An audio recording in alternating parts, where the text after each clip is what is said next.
Q1 is almost over. 2025 has been, so far, a very interesting year, to put it mildly. The word that comes to mind is uncertainty. What will happen to the economy? If things keep escalating, what will be the effect of a global trade war? How will the job market be affected by further advancements in AI? CEOs are trying to stay tuned to the right signals to prepare for whatever is coming, but it's really hard to keep up. My guest today, Phil Rosen, is a brilliant journalist with an impressive career covering markets and investment. He founded and leads Opening Bell Daily, an independent financial media company that delivers data-driven, original reporting on Wall Street at no cost to readers. Before turning 25, he had already published 2 books, both of which became #1 Amazon bestsellers across multiple categories, and he's lived and worked in many places around the world in almost all continents. Tune in to listen to his story, thoughts on the economy, and what it takes to become and remain a successful journalist in today's world. Phil, thank you so much for being here. That was a hell of an intro, Mateo. Thank you for your time. Phil, what do you do today for a living? So I'm the co-founder of Opening Bell Daily, and that's a financial news outlet that we deliver primarily through a newsletter that sends out every morning, which I write. And I'm a financial reporter, a journalist. I do on-air reporting. I write. I publish books. So I try to keep myself busy. Very good. And you talk about the markets. You talk about the economy. What can you tell us about today's economy? It depends the day of the week almost these days. Things are moving so rapidly under the second Trump administration. Some days the market is very excited. It's reacting in a very strong way to tariff news or policy updates from the White House. And other days, some of the tariff commentary sends the market lower. So as a reporter, it's actually been quite challenging to keep up with, because compared to the previous administration, where you could write something in the day and it would hold for several days, it would still be fresh for several days. Now, if I write something in the morning, it's already old by lunchtime. Right. And that's a consequence of this, how quickly things are developing under Trump's second administration. And, from a markets and financial perspective, that can be difficult for investors to keep up with as well. And what I try to do in my newsletter, which goes out every weekday, I try to make sure readers are prepared on how to navigate those choppy waters. Very good. And what is your story? When did you become a journalist and how? So I graduated college with actually a pre-med degree. So I had no concept of journalism. All I knew was that I wanted to be a writer. So what I did, I moved to Hong Kong and I was teaching English and writing a travel blog. And then that travel blog eventually got me a job at a local newspaper in Hong Kong, an English paper. And then after some time doing that, living overseas, came back to the US, went to grad school in California. And after that graduate degree in journalism, went to Business Insider. So I spent almost 3 years at Business Insider covering Wall Street, markets, finance. And that led me to quitting my job almost a year ago this week, actually, and launching Opening Bell Daily with my co-founder, Anthony Pompliano. Very good. Let's go back a little bit to Hong Kong and that first job as a journalist after you were a teacher and then you transitioned to journalist. Do you remember your first article? What was it about? And oh no, Yeah, I will never forget my first article. It was a profile of a doctor, actually, who was doing research into gut health. So it was very cutting edge research at the time into how certain bacteria in your gut impacts every single piece of your health. right. And it was very in line with sort of my pre-med biology degree. And I Right. got to combine my interests and ambitions as a writer with my background in sort of the more biology medical field. So that was quite fun. And the early articles I published professionally were almost always in the sort of biology, medical research space. So I was writing profiles of academics and doctors and surgeons, and that was an amazing experience. And I was writing actually to a primarily Hong Kong Chinese audience. So I was writing in English, but it wasn't for a US based audience. Hmm. And that was also a very good experience because there's a different sensibility in different countries of different readers. So I think now I have a more of a global perspective, I think, and I think it's helped me by writing in Hong Kong. It grounds me in a little bit less of a partisan view. So I try to look at things based on the data, based on maybe what other countries would see on a story, and that's helped me a lot through my career so far.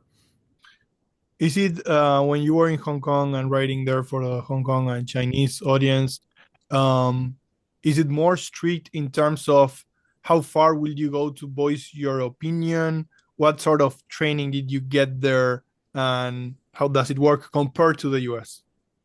That's a great question. There was not a lot of room in that job I had for opinion or voice, I would say. I wrote in my own voice, but it wasn't like I was opining on the political atmosphere or about China's policies. I wasn't writing about those things. So I was actually fairly insulated from perhaps some of the journalistic parameters of the area. So it was probably good because at the time, I was just coming out of college. I had very little experience. So I didn't have that much opinion that was worth sharing at the time, Right. honestly. It's probably good that I wasn't given the platform to be voicing my own take on things. I was really writing based on the individuals I was interviewing, pretty stringent reporting. It wasn't, I didn't have any opinion interspersed with my writing. And, that's the difference between today. Of course, I have a lot more years of experience as a journalist, so I can have a bit more informed of an opinion on markets or the economy or politics. And it's not something I would have recommended to myself, 5 years ago, though. Back in the day. What does it take to become a successful journalist? And, you know, did you get any training as you were growing and growing and you worked in Business Insider for a long time? Uh, did they give you training? Where did you pick up the skills of the trade or just on the job? So the best thing I did for myself was starting a daily writing habit. And I started that in the middle of college. So I started writing every single day, and I still write every single day now. So now it's been 8, 9 years of writing, um, of not missing any days of writing. And whether that's about finance, about Hong Kong, about traveling, anything, that habit grounded me and gave me the skills to cover any topic is what I've learned. So I think the tools you learn from a daily writing habit can carry into any topic or beat in journalism.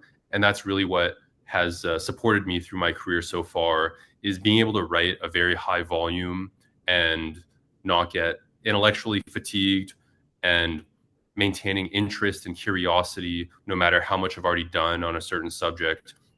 So that daily writing habit also set me up very well for Business Insider, because when I was at Business Insider, there were days I was writing 5 stories a day, 6 stories a day. So it's very high volume of a newsroom, at least at the time it was.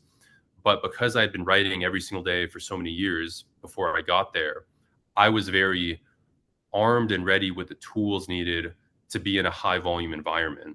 So Business Insider pushed me and made me better and sort of upgraded my skills, because they did demand a lot of volume.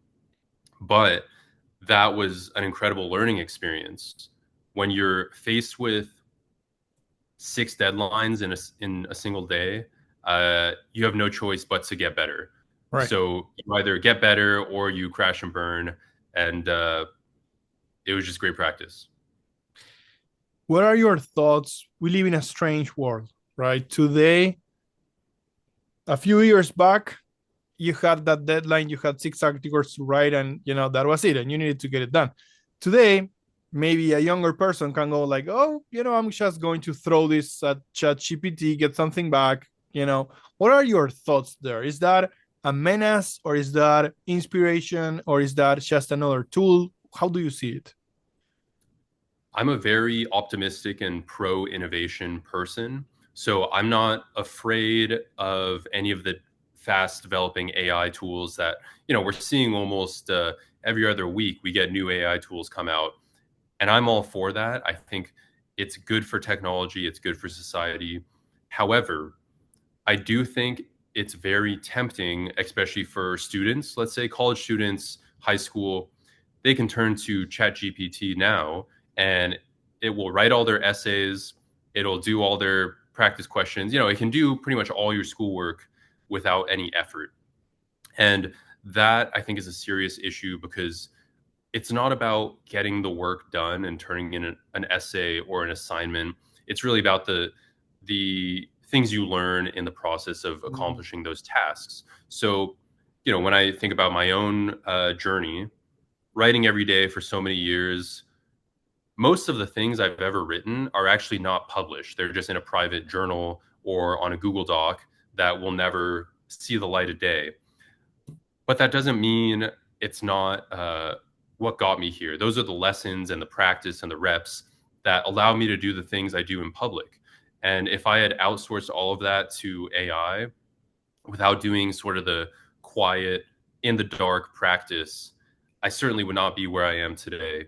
So the risk of AI, specifically for writers and journalists, I would say, is that it gives you a very easy, low barrier to entry way to create a lot of content. Right. But then suddenly you become a content creator instead of a reporter or a journalist or a writer. And, I'm not very interested in doing that. I want to make sure everything I create makes me better in the process too. Like I want to be able to learn. If I write a piece, I want to learn the steps and the process and the information. But the learning is totally undermined if you just generate it with AI. Yeah. I love it. The journey, the process, the Karate Kid doing the waxing, right? It's like, having those foundational um, repetitions of the act and building the habit. I love it. Let's turn into journalism in general and objectivity. Do you think objectivity has been lost in the world of journalism? That's a great question. The old school reporters and a lot of the best journalists today, I do think they do a great job of reporting the facts and delivering the information and presenting themselves as reporters. I don't think that's the same thing as a commentator or a columnist or a pundit who is actually there to deliver their own view on the facts. So those are two separate things, but I think a lot of the mainstream media sort of fuses those without necessarily telling the audience that that is what they're doing. Right. I'm all for people having an opinion on the news because we're all human. We see things the way we see them based on our lived experience, our background, our jobs, things like that. But when you don't tell the audience that, okay, this article or column includes a lot of my own subjective experience or perspective, I think that's doing the audience a disservice and it's not the most honest type of journalism. So when people come to Opening Bell Daily's newsletter, for example, everyone knows that they are coming for my take on the news. It's all data driven. It's market information and numbers, but a lot of that includes my view and sort of my color commentary on those numbers. And everyone knows that. I think readers are coming there for that specific view on the data, but I don't present it as, okay, here's the information in a vacuum with zero color commentary. That's just not what I'm there, because people can go to, let's say, a newswire for that, where it's just the facts with no, you know, colorful writing or interest or intrigue, anything like that. Because at the end of the day, the newsletter is effectively my column. So people go to a columnist for their take on the news, and that's what I'm trying to do. But when you have, especially, I think a lot of cable news does this, they present stories and information where it's so clearly biased Right. and they're letting their own views color the story rather than just reporting the facts and letting the audience draw their own conclusion. And it's not an easy problem to solve because every reporter, of course, is human. But we need to figure out a way to be a little more upfront and transparent about what is news, what is true reporting versus what is a take on something. What do you like reading? So you start a day and you want to get updated on what's going on. Do you have your favorites? Yeah, so I will say I read pretty much every news outlet. So, as a journalist, I think most journalists read everything. So, I'm reading everything from the Wall Street Journal to the New York Times to CNN Business to Axios, Business Insider. I read everything. And I think that's part of my job specifically. But as a consumer, if I were to take off my reporter's hat for a moment, as a consumer, I do enjoy reading a lot of Substacks. So individual, independent media and sort of opinion writers. And as far as news outlets, I think Axios does a great job. I think Semaphore does a great job. Um, I read Ticker, which is a markets newsletter by Sam Rowe. I think he does an excellent job. Um, as far as sort of the mainstream outlets, I would say I mostly read those to inform my own reporting for my business and my newsletter, but I don't turn to the mainstream outlets for entertainment purposes so much. And that's probably because I live in the news and I'm embedded in the news so much. When I'm looking for an enjoyable read, I'm not turning to more news because it's so much of my day to day. I used to read the New Yorker quite a bit, like in college and after college, but I've slowed down on sort of my magazine reading. I read Bloomberg Magazine every now and then. Business Week, I think, is quite good. Um, I think the biggest um,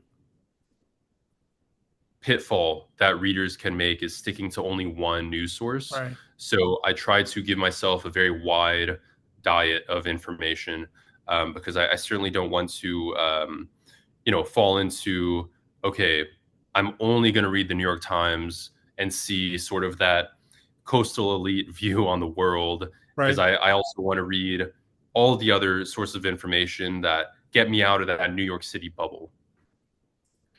Very, very good. What do you think are the biggest challenges today for journalism? For a journalist, talking as a reporter, the big challenge is, I think, trust and credibility because faith in media has deteriorated so much over, probably more than a decade at this point, and trust in media is going down by the day.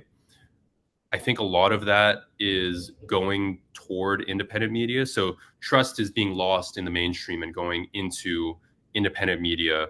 So Opening Bell Daily is positioned, I think, to benefit from that trend. But journalists more broadly are all facing this sort of existential crisis of, okay, our job is to report and deliver information, but suddenly our status in society is not so trusted. So that's an ongoing multi-year problem, which I don't think there's a clear solution to. Independent media is trying to plug the gap. I think that all the credibility that's seeping out of mainstream companies is going into independent media, I think. Mm. And a lot of that is because readers increasingly want to trust individuals rather than corporate machines. Right. So, for example, when a reader reads my newsletter, Opening Bell Daily, and they respond or comment, it just goes straight into my inbox. It's just me sitting on the other side. So Right. it's a direct reader to reader relationship or reader individual to individual relationship. Whereas if I responded to the New York Times newsletter, I have no idea who is sitting on the other side. Maybe it's a team of customer support staff who have nothing to do with putting together the actual news product, or maybe it's a reporter. I have no idea. Um, but I do know the transparency of a smaller shop. I think increasingly readers are looking for that. I'm looking for that as a consumer. I want to be able to interact with the people who are giving me the news rather than having them hide behind a corporate sort of wall that we don't know what's on the other side. And I don't think that trend is going to slow down. Opening Bell Daily, I think we lean into that. So we're very proud of the fact that we have direct relationships with our readers. When people write back to the newsletter, I respond directly to them. It just my personal inbox. So in a lot of ways, I think that can get it's a tough job, but it's still exciting, and I find great satisfaction in speaking with readers every day. So it's been 1 year. You went from employee to co-founder. How is it going, and what's next? What's coming next for Opening Bell Daily? There have been so many steep learning curves this year, but it's been extremely rewarding and so much fun. There's no more red tape. There's no more bureaucracy. I can just try things on a day-to-day basis, me and my partner. So there's no layers of approval to wait for or to get through. When we have an idea, we can try it immediately.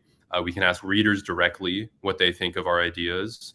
And that's an amazing environment to operate in, because you can iterate so rapidly and learn so quickly compared to if you had to get 10 different teams approval on one small design change or a color of a newsletter. You can imagine what that does to an entire institution, how slow moving everything becomes. So now, when there's no red tape and there's only two decision makers, we can move very quickly, and we have a lot of fun doing it. So the thing that we're most excited for right now, we love the newsletter, but we recently launched our Best Ideas Club, and that is interview every week that we share, and we get a top investor, a Wall Street veteran, their best single stock pick for the year, and why it's their highest conviction investment. So we interview them, we write their stock pick into a whole report, we unpack the thesis, the risks, the financial data, the charts, all about a single stock. And we send that every single Sunday. It's called Best Ideas Club. That's our sort of our members only paid content. And readers have loved it so far. We've really had an amazing launch since we put it into the world a few weeks back. And the engagement has been extremely high, and all our interviews have been home runs, frankly, to start the year. So we're very excited to keep building on that and giving our readers amazing investment ideas. Very exciting. One last random question to you. So California, Hong Kong, Spain, New York, so many beautiful places, right? Do you have a place in the world? Do you have one that you're like, this is where I'm going to go eventually? Eventually, I couldn't tell you. I think California is Southern California, where I grew up. Best weather for sure. It's always going to be home for me. New York is the most energetic and ambitious city that I've lived in. So the people you meet here on a given day, running into them in the street or in a cafe, strangers, everyone is so high energy, so ambitious. And therefore, that makes me more ambitious by being here, because I'm very inspired and motivated by the people I meet on a daily basis. And Hong Kong is the most global place I've been. So you meet people from every single corner of the world in Hong Kong, and it's an extremely fast-moving place in a different way than New York. But it's a really dynamic city. And between those three locations, I'm very lucky to have lived in all three. Phil, thank you so much. I appreciate it. This was great, and I hope that we can get together again sometime in the future. Absolutely. Mateo, I really appreciate your time. Thank you so much.